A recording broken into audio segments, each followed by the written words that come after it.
Today, I'm critiquing a pied-à-terre in Japan. I'm going to first tell you what a pied-à-terre is and what is it supposed to do for you. And then I'm going to give this property an Arvin score at the end of the video. So if you ever decide to buy a pied-à-terre, you won't make the same mistakes. I'm Arvin Haddad. I'm the guy who makes sure you have the highest resale value when you buy, remodel, or build your dream home. Let's watch this video together. Today on Tokyo Portfolio, we are not in Tokyo, we are up in the hills of Karuizawa. This is a town just about 2 or 3 hours north of Tokyo by car, and here we are going to see what you can get for $10 million. That's a lot of money. So let's go see what that house looks like. Before we do that, let's go see the town. Okay, before we see the town, what is a pied-à-terre and what is it supposed to do? Pied-à-terre is a home away from home, a second home. It could be close by, like a weekend home, or it could be a vacation home where you have to catch a flight. In either case, to me, it has to do one thing extremely well. It has to be very different than your primary residence. It has to give you a little Control-Alt-Delete, a little reset. So when you're there, you completely forget about your everyday routine. And when you go back, your experience at your pied-à-terre will be so different that will make your primary residence look refreshing again, right? Interesting again. And for that reason, you have multiple options to achieve that. But mainly, you either have to change the topography, right, of the location. It has to be either from a city to a mountain or the beach or jungle, or architecturally it has to be different, or the interior design has to be different. And I know what you're thinking. Arvin, what are the 4 most popular, pied-à-terre locations in Japan? I will tell you 3 of them, because this is one of them. But before you do that, you should know that it really depends where you live. For example, if you live by the beach, you might want to get a pied-à-terre in a really busy city, because that's what will change your mood, right? That's what excites your life. But for the purpose of this video, if you live in a really big city like Tokyo, you've got a lot of options. The best ones are Niseko in the north if you're into skiing, Okinawa in the south if you want that beach resort vibe and energy. You can go to this location, which we're going to talk about extensively, or you can go to Hakone, which is where the hot springs, that spa, onsen, all the vibe and energy is, which is also relatively close to Tokyo. Popularized in the late 1880s as a summer resort by a Canadian missionary, Karuizawa is the closest thing to the Hamptons that Japan has to offer. Just like the Hamptons, this is a playground for the rich and famous, but unlike the Hamptons, it is not a coastal town.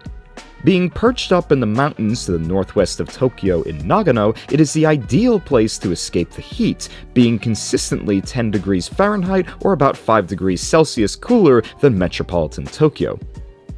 As you would expect, it is home to high-end restaurants of all cuisines, such as soba spot Kawakami-an and bakery Sawamura, as well as Naz, an impossible-to-book restaurant led by a former chef from Denmark's Noma, which in itself is widely regarded as one of the best restaurants in the world. With that, let's go see the house. Okay, here's the front facade of the house. I'm going to critique it, but before I do that, I disagree with how everyone compares this location with Hamptons in America. They're very, very different, okay? This location is not only a summer destination, it's also a winter destination because there are ski resorts very close to here. And Hamptons, to me, is also topography-wise, is very different. It's flat, it's right by the beach, huge houses with huge lots, very, very different. A really good example of a similar location would be Aspen. High-end shops, both a winter and a summer destination, and a great central location as it is to America, as this location is to all of Japan, where people can congregate and have that, weekend experience in a really luxurious fashion. And now we are inside this beautifully done house in the middle of Karuizawa, right in the mountains, just where you want to be. And first off, when you first walk into this place, you have to remember one thing, that this was actually designed right during kind of COVID. So that's why they have this sink when you first come in, just to make sure you're all clean and safe, right, before you get into the house. There's even a little garbage thing over here to put your paper towels or whatever you use to dry your hands. Well, first off, when we come in, I want to show you this right over here. Okay, let's go over the layout of the property, because otherwise you won't really get the gist of how everything is laid out, and try to improve it. If you're a subscriber to the channel, you should be able to make some improvements to this layout. It's good, but it's not perfect. Okay, here is the layout. He just walked into the foyer from the main entrance. He could have also walked straight from the carport through the hallway over here. He didn't show us this coat closet over here. He went straight to the powder room on this side. Now, he's going to refer to this space as the main bathroom, but it's really your spa. And then he's going to walk out, go to the other side of the property, through the side entrance, show us 2 bedrooms right next to each other, a kid's game room over here, and then the main living space and the kitchen. Now, did you spot the flaw? Feel free to pause the frame and spot the flaws, because I'm going to do that at the end of the video. If you don't practice spotting flaws, you're never going to get good at, buying the right properties for yourself. So feel free to pause and do that right now. This right here is, of course, your little powder room. This is great for guests. You walk right in and you already have this waiting for you towards the entrance, of course. But right next to the powder room is, of course, the bathroom. So let's go see that.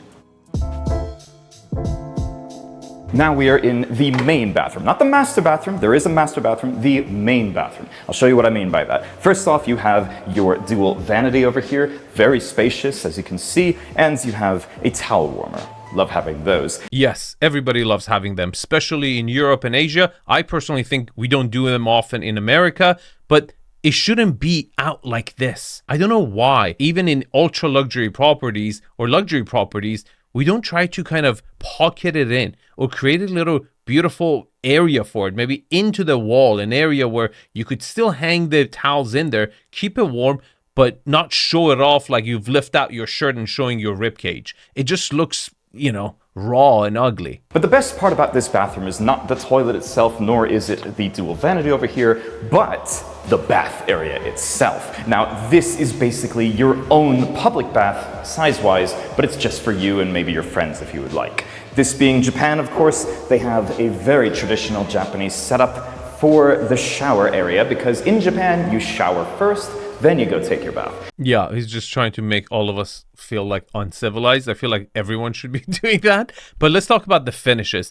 This is authentic. It looks beautiful. I absolutely love it. There's only one Japanese bathroom that I've seen that looks better than this, is the bathroom of 432 Park Avenue, the doomed building. They had a Japanese inspired penthouse, which the only thing nice about that penthouse was the bathroom.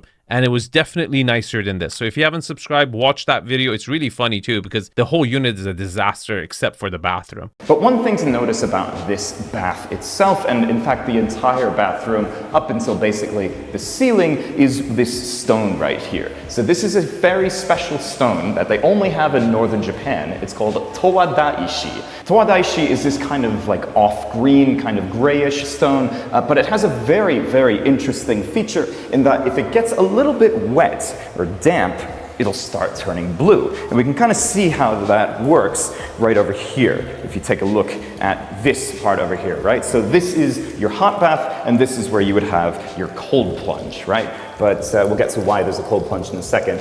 Ooh, and it's cold, by the way. But yes, as you can see, all of the stone inside is quite blue compared to just what it would look like if it was dry like that. Love having that in here. Very expensive stone, by the way. And from here, you have this beautiful view of the forest. Have you heard the term, the trees are blocking the forest view? This is a prime example. You see, there's no depth in this view. There's no perspective. You can't see how far, how big this forest is, because the trees are right up front and you can't see anything except the trees right in front of you. Now that's going to affect the view score at the end of the video. And I think this view perhaps will look the most beautiful in fall when the leaves start changing color. Will bring that color and light into the space. Now, I love the interior of this spa. I think this color stone with that natural wood and the dark window frames, beautiful, very subtle. It doesn't distract from the outside, lets the attention to be on the outside, and it's very temple-ish, Zen vibe on the interior. Now, one thing about Karuizawa is that it gets quite cold, especially in the winter. And you would think, okay, if it's going to be cold and you have this big room like this, you might need to have a heater or something in there. Well, there's two things that this bathroom has that make sure that you don't need that. First off, it is all heated floors, right? So you have a floor heating system all in the bathroom. And also, just to make sure that you don't get cold at all, you have your own large sauna. I mean, very large. You can easily fit maybe 4 or 5 people if they're sitting down, and yeah, just have them all stare out into the distance like that. This probably takes the cake for the best view in a sauna that I've shown on the channel, that's for sure. But also, if you just want to have a little bit more relaxing time and it's just maybe you and a partner, you can always lay down. They even give you a wooden pillow just to do that with.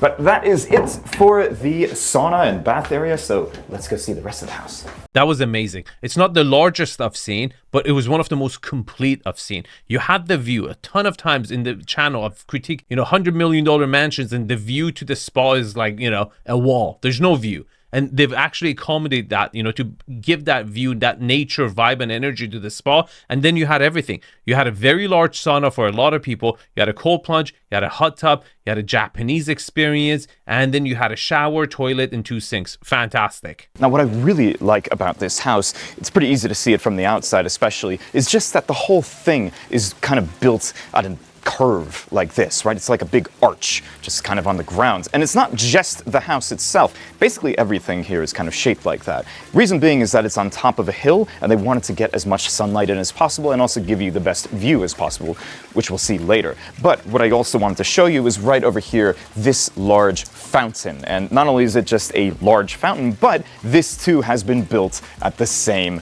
curvature as the rest of the house, which again, just these small details are really what's important for me. What's important for me is the lack of flat space. Now, you might not need it, but for valuation purpose, this really, really matters. Considering the view that we saw was nothing really special, like people get really excited as soon as they see some trees.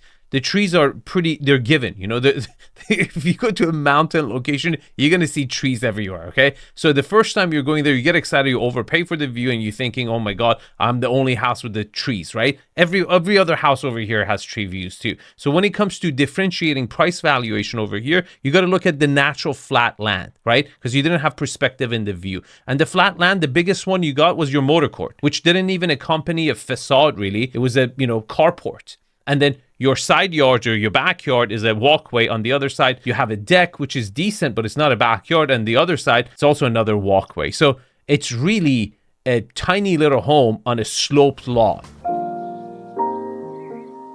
So coming into the master bedroom. First off, you have this very spacious bedroom area over here.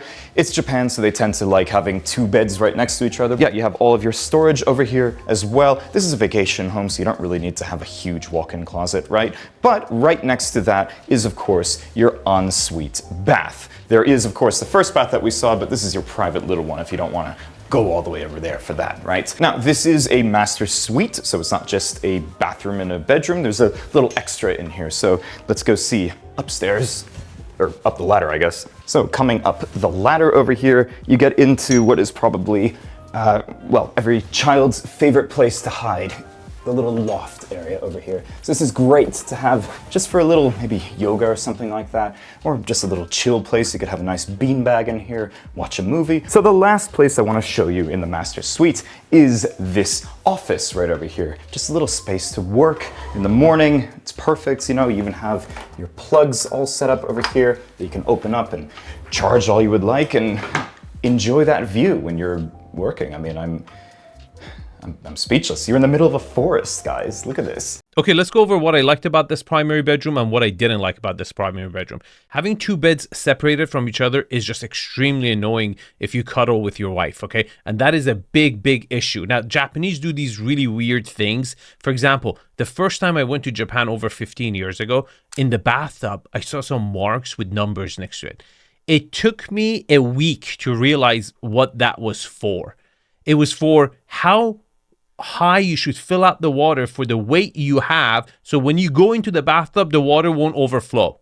Like, who thinks about this? So I'm sure there's a reason for this. It's probably they're temperature controlled. There's reason they do this. There's always a reason with the Japanese, but there's no reason or excuse for the closet space. But what's really brilliant is the use, the jigsaw puzzle layout of this primary bedroom. You can copy it. Pay attention. First, it enables this bedroom to suit a whole family of 4. If you have 2 kids or even 3 kids, all the kids could sleep up there. So that means even though it's a 2-bedroom, you can have another whole family come with you, visit in your vacation home, because that's what it's all about. Like when you win something, when you get a promotion, when you have a success, what are the first thing you want to do? You want to call up your friends and tell them, right? And that's what you want to do with your vacation home. You got to make sure they've accommodated for that. And this is great. And then they even had an office. I think it was absolutely fantastic. And here is the playroom. You have this beautiful orange carpet over here, really soft and plush, just ready to be rolled around on. Great for kids over here. In fact, they even have a Jenga set right over here. It's nice, and you also have these really cool looking cards in here too, which I love. But yes, of course, you have to have a TV in a playroom like this. Here is said TV. You could use this even as a little screening room if you really wanted to. But a couple of things I wanted to point out here. First off, this is one of the few rooms that is actually facing this way into the garden area and not into the forest as we just saw. And one other thing that not only this room has, but basically every room in this place has is, of course, your electric curtains. What did you guys think? This is by far the biggest flaw in the property. Can you figure out how to solve it before I reveal it? I give you guys 3 seconds. You can pause. I will ask my editor to pop up the layout so you can pause the frame and focus on how you can fix this, okay? 3, 2, 1. This is not a media room, okay? And the fact that they allocated that amazing spa to the other side of the property was a mistake. I would have certainly put the spa over here. It didn't need to be that big. If you would have given the entrance to this area from the center, where on the right you would have had the toilet, sink, and a shower, and on the left you would have had the sauna, facing into beautiful backyard patio, I think the view is equally good. In fact, it's a little bit more dynamic over here. It's a little bit more zen and templish for that, sauna experience. And that area in its entirety could have been another bedroom.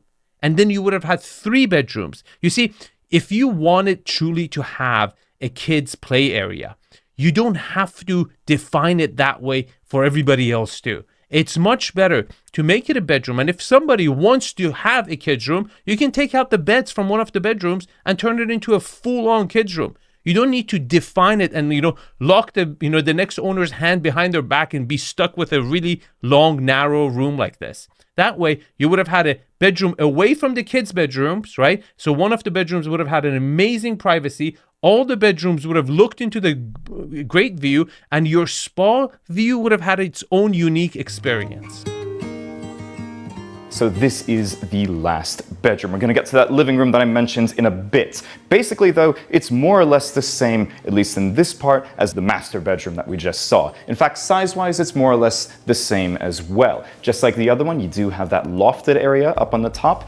It's a nice size, right? But the biggest difference is that instead of having that little office area over there, they've decided to make the bathroom significantly bigger, right? So the other one only had 1 vanity. This one is a proper dual vanity, as you can see. 2 sinks right over there. And also you have the same kind of toilet here, which, yeah, I didn't have to press the button. It opens up right there for you. And right next to that, you have a pretty large shower compared to the other one especially. And the nice thing about this shower is that, of course, you have this view right over here. So again, right into that forest right over there. It's unbelievable. Just take a shower in the morning and you get to see the greenery, the birds, they get to watch you. If you don't want the birds to watch you though, you can of course press this button over here and then the blinds will come down to give you total privacy in here.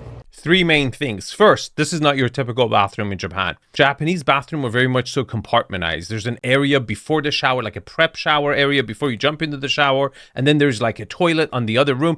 It's complicated. This would be considered a very Western property in Japanese standard. Second element is, I don't know if you paid attention to the roof line. It's not the same volume everywhere. It's actually in one area, it's normal volume, and then it aggressively increases as you come towards the windows. And there's a good reason for it. It's for snow management, and because it dumps a lot of snow in Japan, they still get these Siberian winds with this fluffy, amazing snow, which makes Japan still one of the prime locations for skiing worldwide. And this really helps to have, manage the snow during the winter storms.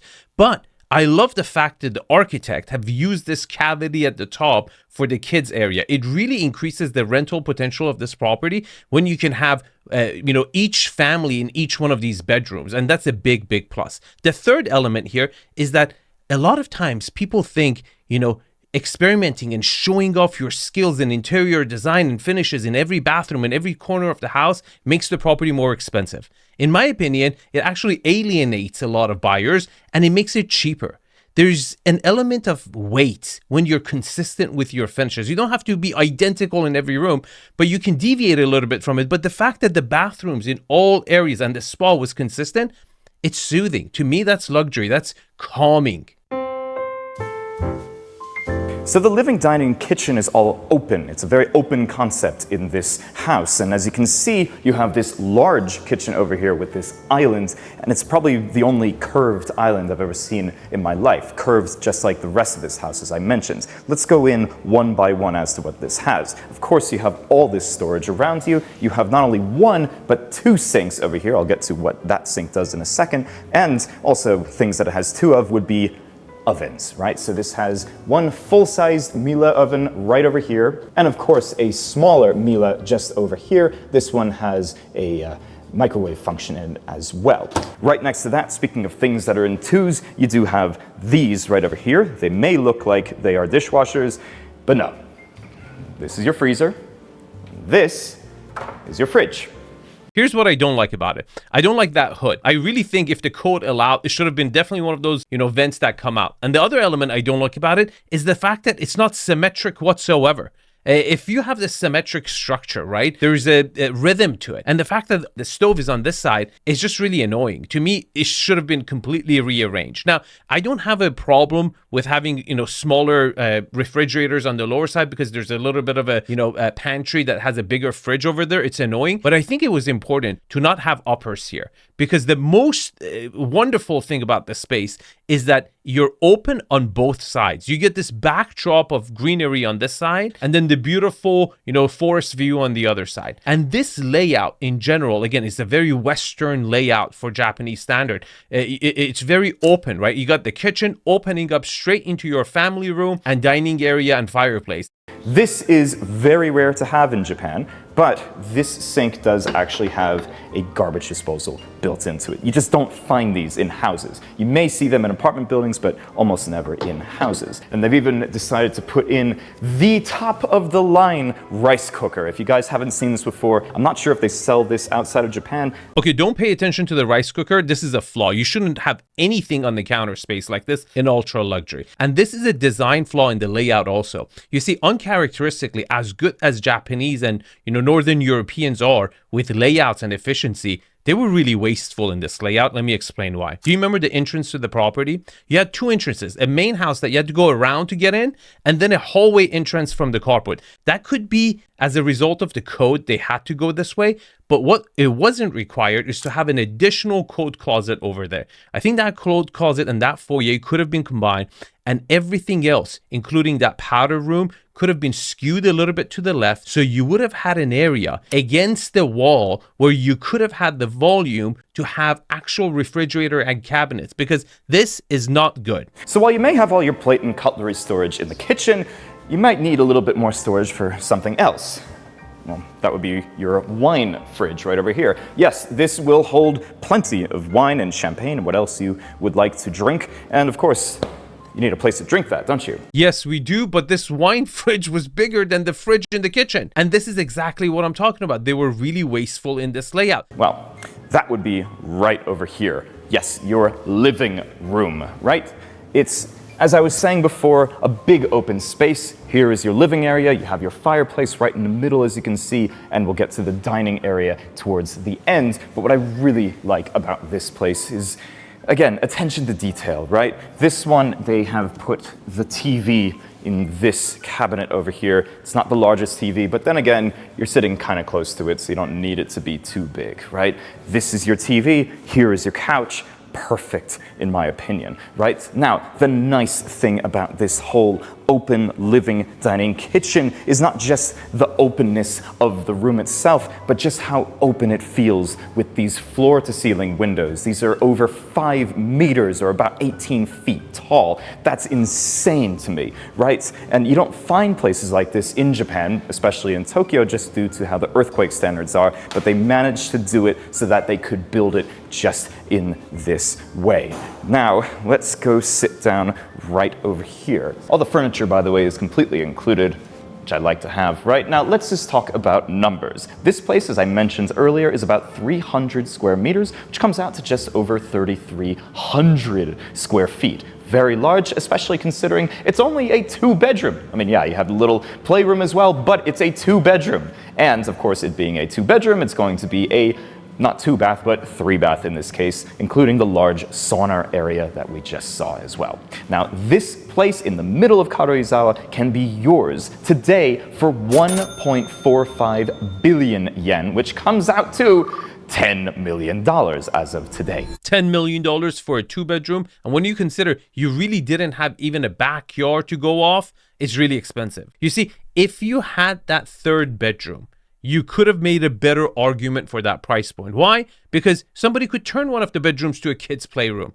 You're not tying their hands behind their back, making them spend $200,000-$300,000 extra and the headache of having their vacation home under construction for God knows how long. You would have given them the option and justified that experience that they can take 2 families with them. Or if they're not using it, they can rent it easier because they could accommodate more people to visit the property. And they just didn't do that. Now, let's give it an Arvin score. But before I do that, if you want to avoid making mistakes, costly mistakes and timely mistakes in the property you're planning to build for yourself, I would love to look at your layout, tell you all the flaws in the layout before you commit millions of dollars to construction and having all the change orders and then going through the project and then ending up with a product that you're not super happy with or have a difficult time selling at the end. Here's my inner circle. I'm helping so many people from all around the world. I would love to have you in our community. Now, here's the Arvin score. Location. Look, this is to me the Aspen of Japan. It's central to the whole island and it's close to the biggest city in the world with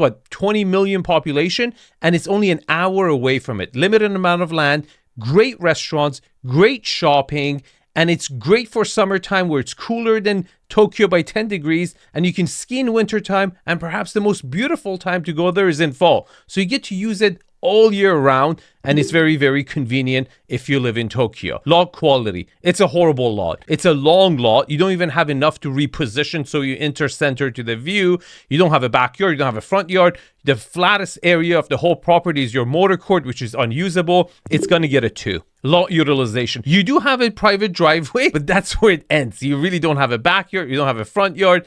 You don't have a side yard. It's going to get another 2. Privacy. This is where it shines. Super safe and completely secluded with no line of sight. It's going to get a 10. Lot orientation. I really try to figure out from the shadows and everything. I think it's east facing, okay? I could be wrong. In either case, it's going to be lit because how much windows you have. It's open on both sides in the living area. I'm going to give it an 8. Architectural style. I like the fact that it was a 1-story. I also like the fact that it had a slanted roof, which really helped with the snow management in wintertime, and it really opened up the property to the view. I think it was cool, but architecturally speaking, you didn't even have a front facade, and your side facade, which opens up, you never get to see. I can't give it anything more than a 5. Views. Look, this is a classic jungle view with no depth. You just see the trees right in front of you. The trees are blocking the jungle, and for that reason, I can't give it anything more than a 5. Layout. Look, it's a long house, and you don't have that immediate wow factor. You have to go through that hallway before they're released, but it is a small house,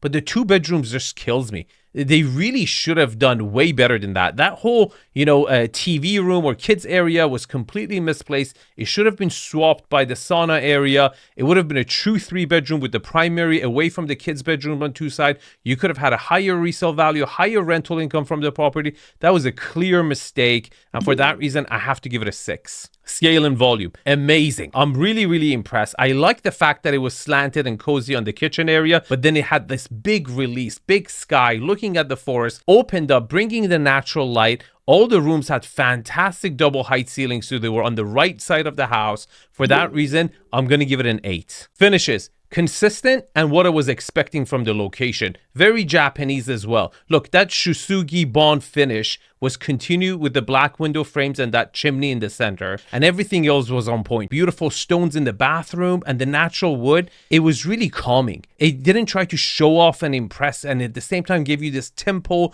relaxation vibe and let the nature and the surrounding do the magic. It was absolutely beautiful. I'm going to give it a 9. Now, here's the Arvin score. And did you know there is the Leaning Tower of San Francisco? I bet you didn't know. It's a hilarious video. You should watch it. Thanks for watching. Here's the Inner Circle QR code. I would love to see you there. And I will see you guys in the comments for now. Take care.